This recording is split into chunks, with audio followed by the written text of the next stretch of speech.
കുറുമാലിപ്പുഴയുടെ ആറ്റപ്പള്ളിക്കടവിൽ താൽക്കാലിക തടയണ ഒരുക്കുമെന്ന് കൊടകര ഗ്രാമപഞ്ചായത്ത് പ്രസിഡന്റ് ജോയ് നെല്ലിശ്ശേരി.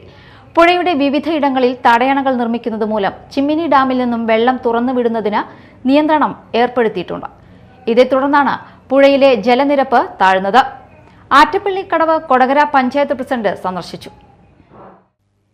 കൊടകര പഞ്ചായത്തിലെ കുടിവെള്ളക്ഷാമം പരിഹരിക്കുന്നതിനായി കുറുമാലിപ്പുഴയുടെ ആറ്റപ്പള്ളിക്കടവിൽ താൽക്കാലിക തടയണ ഒരുക്കുമെന്ന് കൊടകര ഗ്രാമപഞ്ചായത്ത് പ്രസിഡന്റ് ജോയ് നെല്ലിശ്ശേരി പറഞ്ഞു.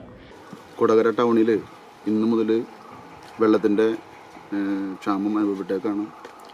അതുമായി ബന്ധപ്പെട്ട് വാട്ടർ അതോറിറ്റിയുടെ ഉദ്യോഗസ്ഥരും കൊടകര ഗ്രാമപഞ്ചായത്തിൻ്റെ ജനപ്രതിനിധികളടക്കം ആറ്റപ്പള്ളി കടവ് സന്ദർശിക്കുകയുണ്ടായി. അപ്പോൾ ചിമ്മിനി ഡാം വാസൂരത്ത് തടയണൻ്റെ പണി നടക്കുന്നതുകൊണ്ട് ഇപ്പോൾ അടച്ചിട്ടിരിക്കുകയാണ്. അതുമായി ബന്ധപ്പെട്ട് ഇപ്പോൾ വെള്ളമടിക്കുമ്പോൾ അത് കിണറ്റിൽ വെള്ളമില്ലാത്തൊരവസ്ഥയാണുള്ളത്. അപ്പോൾ മറ്റൊരു ഗ്രാമപഞ്ചായത്തിലേക്കും ഇതുമായി ബന്ധപ്പെട്ട കുടിവെള്ളം ഇവിടുന്ന് പോകുന്നുണ്ട്. 2 ഗ്രാമപഞ്ചായത്തും ചേർന്ന് അടിയന്തരമായി താൽക്കാലികമായുള്ള ഒരു തടയണ കെട്ടി വെള്ളം ശേഖരിച്ചുകൊണ്ട് അത് കിണറ്റിലേക്ക് ആക്കി. കൊടകര പഞ്ചായത്തിലെ വിവിധ മേഖലകളിലേക്ക് കുടിവെള്ള പമ്പ് ചെയ്യുന്ന ആറ്റപ്പള്ളിക്കടവ് കൊടകര പഞ്ചായത്ത് പ്രസിഡന്റ് ജോയ് നെല്ലിശ്ശേരിയും ജനപ്രതിനിധികളും ഉദ്യോഗസ്ഥരും സന്ദർശിച്ചിരുന്നു.